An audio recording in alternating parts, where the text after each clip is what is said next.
రఘునందన్ రావుపై ఫిర్యాదు, అన్యాక్రాంతమైన భూములపై విచారించండి.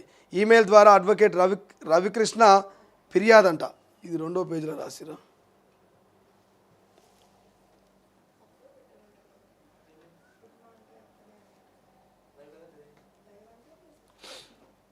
దుబ్బాక శాసనసభ నియోజకవర్గం భూంపల్లి మండలం పరిధిలోని చౌదర్పల్లి ఎనగుర్తి గ్రామాల్లో అన్యాక్రాంతమైన ప్రభుత్వ భూములపై విచారణ చేపట్టి తిరిగి పేదలకు అందించాలని కోరుతూ అమీన్పూర్కు చెందిన రవికృష్ణ అనే అడ్వకేటు ఫిర్యాదు చేశారు.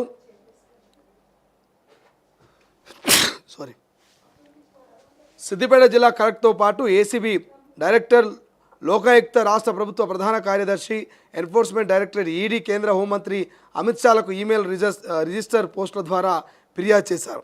మెదక్ ఎంపీ రఘునందన్ రావు ఆయన కుటుంబ సభ్యులు పేరిట పేద ప్రజలకు ప్రభుత్వం ఇచ్చిన భూములను అక్రమంగా రిజిస్ట్రేషన్ చేయించుకున్నారని, వీలైనంత త్వరగా ఈ భూములపై విచారణ చేపట్టి పేద రైతులకు న్యాయం చేయాలని విజ్ఞప్తి చేశారు. పటాన్చెరు, అమీన్పూర్ ప్రాంతాల్లోని ప్రభుత్వ భూములకు కూడా అక్రమాలకు పాల్పడినట్టుగా ఫిర్యాదులో పేర్కొన్నారు.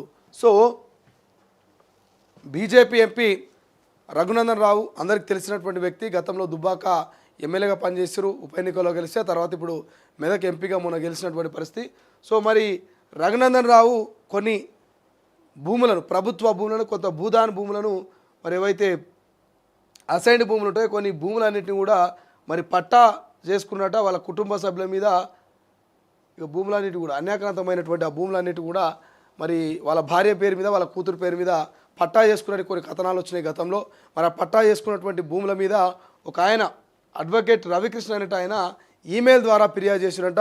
మరి రఘునందన్ రావు మీద యాక్షన్ తీసుకోవాలని అటు అమిత్ షాకు, ఇటు ఈడీకి, అటు ఏసీబీకి, ఇక అందరికీ, ఇటు లోకాయుక్త, రాష్ట్ర ప్రభుత్వ ప్రధాన కార్యదర్శికి, ఎన్ఫోర్స్మెంట్ డైరెక్టరేట్కి, కేంద్ర హోంశాఖ మంత్రి అమిత్ షాకు, ఏసీబీ డైరెక్టర్ లోకాయుక్త కూడా మనకి ఫిర్యాదు చేసినట్ట.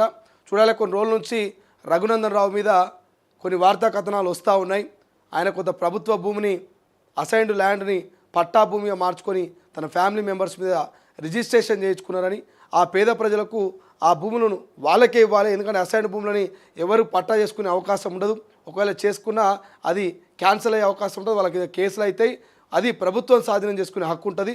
ఏ అసైన్డ్ ల్యాండ్ అయినా వారసత్వంగా వాళ్ళ బిడ్డలు మాత్రమే సాగు చేసుకోవాలి, కానీ అమ్ముకోవడానికి అవకాశం ఉండదు. అందరూ తెలుసు, తెలంగాణ ప్రజలందరూ కూడా చాలామందికి అసైన్డ్ భూములు ఉన్నాయి.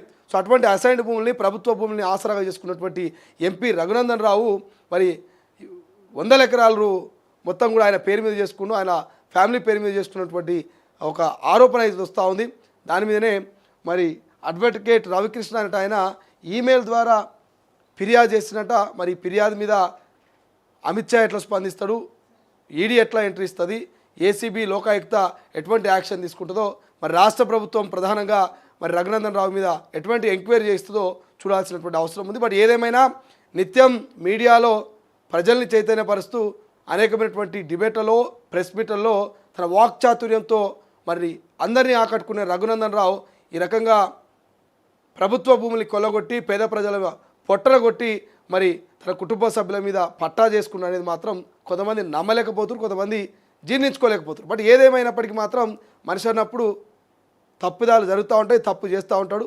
సో మరి ఇక్కడ రఘునందన్ రావు తప్పు చేసిండా లేదా అనేది మరి అధికార కాంగ్రెస్ పార్టీ అధికారులు చెప్పాల్సినటువంటి అవసరము కనిపిస్తూ ఉంది. చూద్దాం అధికార పార్టీ ఎటువంటి ఎంక్వైరీ చేస్తుంది, ఈడీ ఎంట్రీ ఇస్తుందా, ఏసీబీ ఏమైనా ఎంక్వైరీ చేస్తుందా, ఏం జరుగుతుంది అనేది.